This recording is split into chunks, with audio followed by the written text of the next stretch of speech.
نەفەرێک دەزانم خوا لێ خۆش بێ نەماوە لەم چەند ساڵی پێشوە کوڕەکانی حەجێکیان بۆ کڕی، هەر ئەو کاتێک کە حەجەکەیان بۆ کرد یەکسەر هاتە خەوی کوڕەکەی، کوڕێکی هەیە کوڕێکی زۆر چاکە خوا لێ ڕازی بێ، وتی ڕۆڵێک گیان ئەلحەمدولله حەجەکەم پێگەی،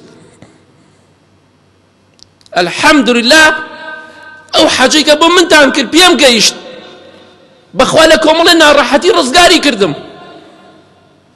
دایک و باوکت حەجیان نەکرد و حەجیان بۆ بکە، خێر و سەدەقەیان بۆ بکە، ڕۆژێک ڕۆژانە شتێ پارە ببەخشە، هەفتانە شتێ پارە ببەخشە بۆ دایک و باوکت زیندون یا مردون، لە بیریان مەکە و بێوەفا مەبە، خێر و سەدەقەیان بۆ بکە.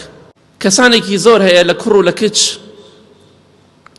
وەفایان نییە بۆ دایک و باوکیان، خێر و سەدەقەیان بۆ ناکەن، ئامادەنین خێر و سەدەقە بۆ دایک و باوکی خۆیان بکەن.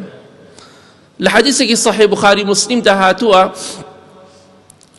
پیاوێک وتی ئەی پێغەمبەری خوا صلی الله عليه وسلم ئایا دایکم مردووە ئەفەلەها ئەجر ئین تصدقت عنها قال نعم، دایکم مردووە ئایا پاداشتم دەست ئەکەوێ ئەجری بۆ هەیە دایکم ئەگەر من خێر و سەدەقەی بۆ بکەم؟ فەرمی بەڵێ خێر و سەدەقە بۆ دایکت بکە. دایکت باوکت مردووە حەجی نەکردووە حەجی بۆ بکەن. ئەوە کارە ساتە باوکێک مردووە دایکێک مردووە کوڕەکانی حاڵیان زۆر باشە کچەکانی حاڵیان زۆر باشە بە هەمویان و ناتوانن 5-6 وەرەقە کۆ بکەن و حەجی بە دایک و باوکیان بکەن. ئەوە کارە ساتە، ئەوە کارە ساتە. خەڵکە زانم سیارەکەی خۆی و خێزانی بای 20 دەفتەر زیاترە، 20 دەفتەر. دایکی لەسەر جێگا کەوتووە خوشکێکی بە خێوی دەکا ئەڵێ بە براکەم وتووە براکەم دایکم دایبی پێویستە حەفاظەی پێویستە بۆی بکڕم، پارەم بەروتی بەخوا پارەم پێ نییە.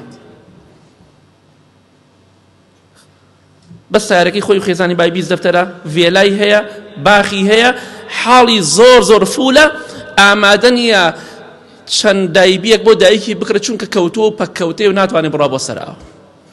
خوای گەورە و مناڵانە ببڕێت ئەگەر ئەهلی هیدایەت نین.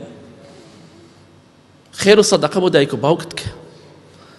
حەجیان نەکردووە چەند براو خوشکێکن کۆ ببنەوە حەجی بۆ بکەن، حەجێکی بۆ بکڕن 5-6 وەرەقەیە چی تێچێ؟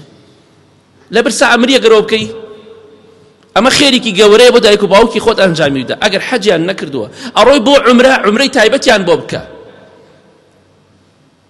ئەو نوێژێکە لە مزگەوت تا ئێستا تۆ ئەنجامی ئەدەی دایک و باوکت تایە بەشدارە لە خێرەکەیە، دەی خێری تایبەتیشیان بۆ بکە.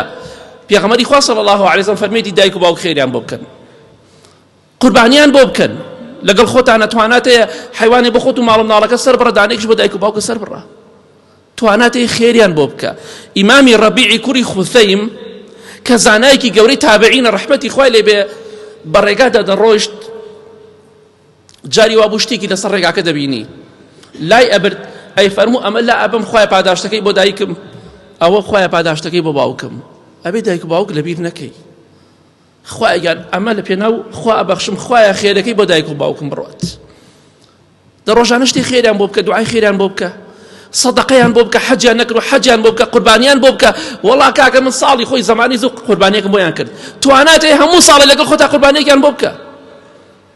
بەشی دایک و باوکتی تێکە، وەفات هەبێ بۆی بیاری مناڵەکانیش بۆ تۆ وەفایان هەبێ، بۆ ئەوەی خوا لێت ڕازی بێ پێش هەموو شتێ، چونکە ڕازیبوونی خوا پێغەمبەری خوا فەرمیە صلی الله علیه وسلم لەگەڵ ڕازیبوونی دایک و باوکەیە. خێر و سەدەقەیان بۆ بکە، لە بیریان مەکە، چونکە بەخوا دایک و باوکێکی زۆر هەیە لە ناو گۆڕدا، لە ناو تاریکی گۆڕدا چاوەڕێی خێر و سەدەقە و دوعای مناڵەکانی خۆیەتی. لەوانەیە بەهۆی سەدەقەیەکە و تۆ ئەنجامی بدەی خوای گەورە لەو دایک و باوکت خۆش بێ.